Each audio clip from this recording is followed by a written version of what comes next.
Basically, I was raised in a normal home. You know, I had a middle class family growing up. I started at school, a girl came to me and she wanted me to start spotting for her down in Vancouver. So at 13 years old, I was hiding in bushes and writing down license plate numbers for her to go and see what they call tricks, which are men that pay women for sex. At the time, I didn't even know what it was. I was still a virgin. So I knew a lot of people around me that did it, even though I didn't do prostitution at the time. It wasn't until I was 16 I had a child. I was working lots. I moved to Alberta to stay with my dad because he bought a house and gave me a more affordable rent to live in. So I thought it'd be a better upbringing for my baby at the time. So I was working in a lumber company as a receptionist and an order desk, but my son was critically ill. So I ended up getting laid off because I was always unable to go to work because he was in the hospital. Well, I tried to go to the welfare system at that time, but they declined me.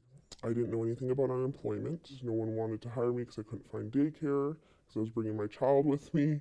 So it came down to, I had to pay rent and bills, and no one was giving me any leeway or help. So I kind of went towards people that I knew that knew how to make money, and I asked to do it, not because I wanted to do it. No one, I think, ever does want to do that, but you have to survive. So that's kind of my story of how I got involved in it. It's dangerous, it's scary. There was a lot of moments out there that I was picked up by Robert Picton. I was fortunate enough for him to tell me I was too innocent and young. He let me go. I had one girlfriend missing for 2 days. She was injected with drugs. She was raped.